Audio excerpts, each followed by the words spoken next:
Lakini pamoja na watu walioko madarakani, tumekuwa na watu wengine ambao hawana nafasi yoyote katika uongozi, lakini ambao wao wanataka kuingia kwenye madaraka, nao wamekuwa wakihesabu idadi ya wajumbe na kusema safari hii mtake msitake nitakuwa mbunge kwa sababu fedha ninayo. Tunataka kujenga chama ambacho viongozi bora bila kujali uwezo wao wa kifedha watapata nafasi ya kuchaguliwa na kupewa nafasi ya kuongoza katika chama chetu. Lakini pia katika mabadiliko makubwa ambayo chama chetu kimefanya, kwa mara ya kwanza tumeanza utaratibu wa kwamba hutakwenda kupigiwa kura kabla ya kupimwa tabia na mienendo yako. Kwa sasa tumefanya maamuzi kwenye mkutano mkuu, tutachuja kwanza majina, na baada ya kumaliza uchujaji ndio watu watakwenda kupigiwa kura. Na ndio maana kupitia mkutano huu napenda kuzungumza na makatibu wa matawi. Kupitia mkutano huu napenda kuzungumza na makatibu kata. Kupitia mkutano huu napenda kuzungumza na makatibu wa CCM wa wilaya. Kupitia mkutano huu napenda kuzungumza na makatibu wa CCM wa mikoa, kuwakumbusha kwamba wao ni wakurugenzi wa uchaguzi katika maeneo yao. Sifa kuu ya mkurugenzi ni kutokuwa na upande. Sifa kuu ya mkurugenzi wa uchaguzi ni kutopendelea.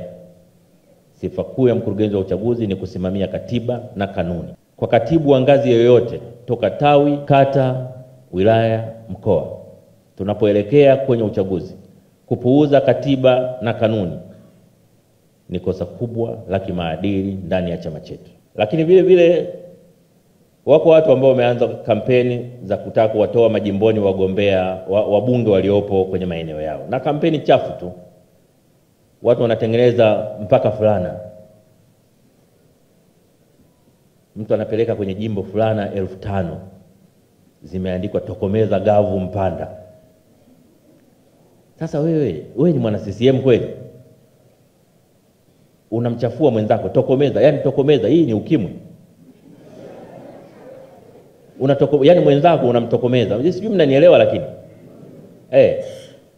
Alafu wanaamini kabisa kwenye vikao vya uteuzi vya chama chetu utagawa fulana za namna hiyo kwenye jimbo, halafu sisi tutakupitisha wewe kuwa mgombea wa chama chetu. Hiyo haitatokea. Tunataka kuwa na chama ambacho wana CCM wote wanajisikia kuwa ni ndugu, wana CCM wote hawafanyi matukio ya kuumizana mwili ama moyo.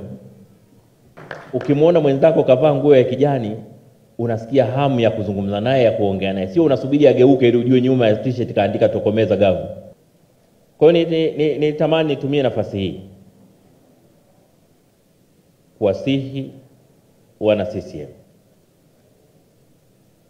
kufanya kila inavyowezekana kuhakikisha kwamba tunautumia mwaka huu kupata viongozi safi. Tunautumia mwaka huu kupata viongozi bora.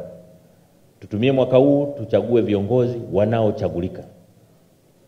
Watendaji wetu nchi nzima, simamieni kanuni, simamieni katiba, tendeni haki. Mkiweza kusimamia haki katika nchi yetu yote, basi chama chetu kitaendelea kuwa imara, na chama chetu kitaendelea kuaminiwa na wananchi, na chama chetu kitaendelea kutawala katika nchi ya Tanzania kwa amani na muda mrefu.